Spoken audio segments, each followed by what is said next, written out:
sounded great. For years and years, every single time I heard this song, it sounded like a dirge.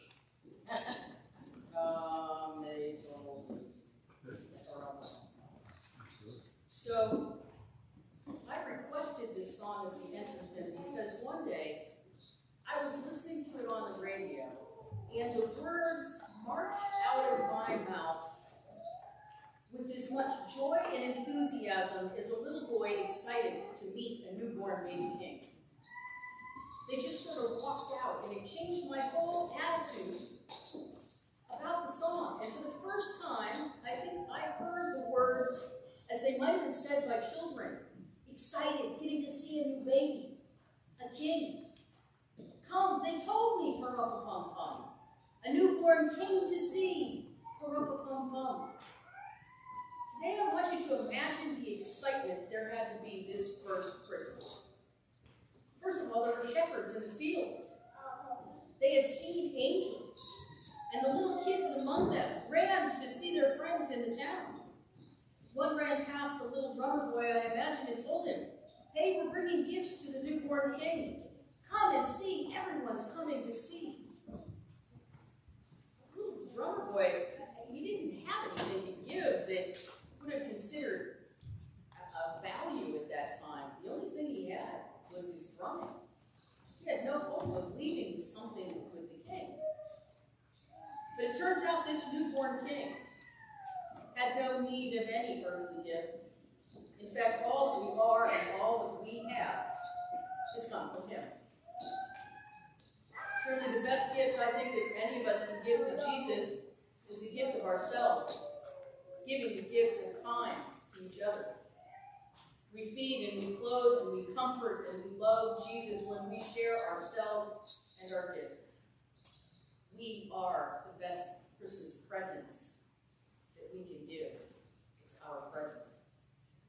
I know you can't see the spelling, but I think you get it. A gift of ourselves. That's what we should be giving to the world. I do, however, appreciate a few earthly gifts. One Christmas, one of my favorite gifts of all time I got was a kaleidoscope. Oh, is that why she gave us all that? I think they're fascinating devices. The one that I got, it gave me this brief escape from reality. It gave me a different point of view. It had facets on it so that you could point it at action and things out in the world, and it would turn them into the kaleidoscope grid as you turned it. It was wonderful. But these kaleidoscopes, when you point them towards the light and you turn them, there's a spectacle of color and of beauty, and it's unique and wonder-filled. The images kind of dance across the lens. It's eye-candy. Oh, yes. He's got 3 of them there. For just a moment, when I would look through my kaleidoscope, the world would drop away. And if you just stay pointing towards the light, the world will move and will change in beautiful ways right before your eyes. And that message is for all of us. Jesus is the light. We just need to stay pointed towards the light. During Christmas, I often think of the words from the gospel, unless we become like little children, we cannot enter the kingdom of heaven. Because children are full of hope and of wonder. And hearing the words from the little drummer boy in a different way, seeing the light reflected through a kaleidoscope, these things open our minds to possibilities that maybe the world is too large to be seen from only one point of view. Living into the wonder of all creation, staying pointed towards the light, allowing all the changes in the world to be filtered through a lens of love. That's what I think it means to become like a little child. I hope I never lose the wonder and the magic that Christmas brings for me. It's the feeling that comes with giving and with spending time with family and friends, with helping others. It's when you simply remember to smile at people, because this is the season for goodwill. But we all need to take this Christmas season into our hearts and carry it through the rest of our days. Stay pointed towards the light of Christ. Keep goodwill in your mind. And just love each other.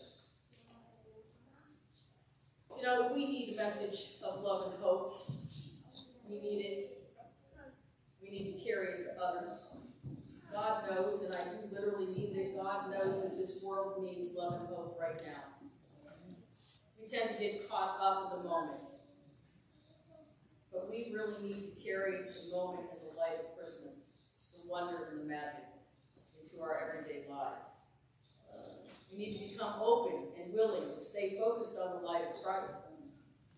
Just like the kaleidoscope, we can be God's instruments and bearers of hope and beauty to the world. One year at Christmas time, I think I was focused on the light. I ended up, without meaning to, found myself being an instrument that God was going to use me to restore hope to someone. I didn't plan on doing it. It involved a phone call that changed two people's lives forever.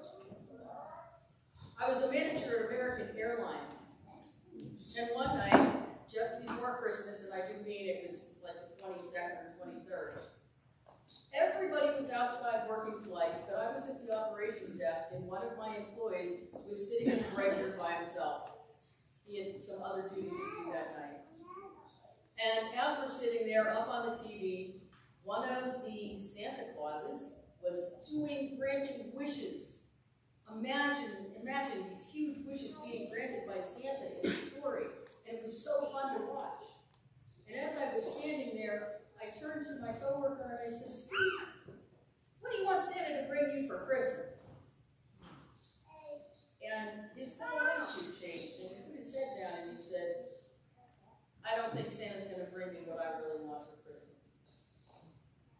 I pushed him a little bit. I said, "Come on, Steve, didn't at some point when you were a kid, imagine you could never get something and it appeared under the tree that Santa made your dream come true?" And he said, "Yes, it did." And he told me a story about, I think it was a Stretch Armstrong. He wanted that so bad, he didn't think he could get it. And he's telling the story, and as it is, he's lighting up, and I had to do a double take. I swear for 1 minute, this 40-something-year-old man turned into a little boy. I mean, I was like, wow. But he said, I really don't. That was great, but still don't think I'm getting what I want. I said, "All right, Steve, tell me, what do you want for Christmas?" He said, "Well, I've only been here just less than a year, but I lost my job the year before, and I lost my car. Taking care of my family and just getting to work has been really difficult. I don't think Santa's going to put a car under my tree." That bothered me. I certainly didn't have an extra car. But I did post, to a couple things, to a couple friends on Facebook, and I did start asking people, and anybody getting a new car for Christmas or giving one away? And I happened to ask my sister-in-law, and she said, "I don't know. I don't think I know anybody." Well, about a week later, she called me. She said that she told her neighbor Steve's story, that he really wanted a car for Christmas. And they were getting a new car. And they gave Steve their car. I went and I picked up the title, and I picked up actually an envelope. I met her neighbor at her workplace. And I went and got Steve and took him to get the car. He'd already done all the rest of the work. And inside the envelope, along with the title, there was a note from the family that said, "This has been a great car for us. We've kept it well maintained, but it needs brakes." And there were several $100s in the envelope, and it said, "We want you to be safe, so please take care of it." I don't know who was more shocked at what had happened, me or Steve.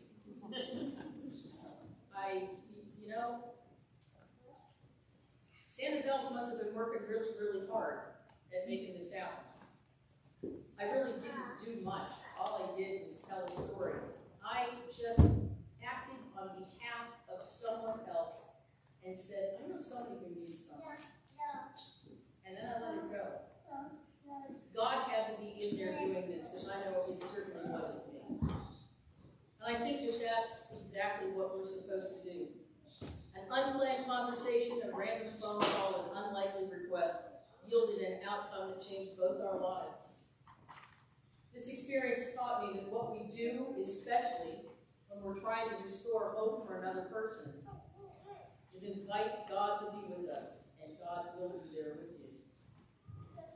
I also learned that living into the wonder of God's love most often yields some amazing positive outcomes.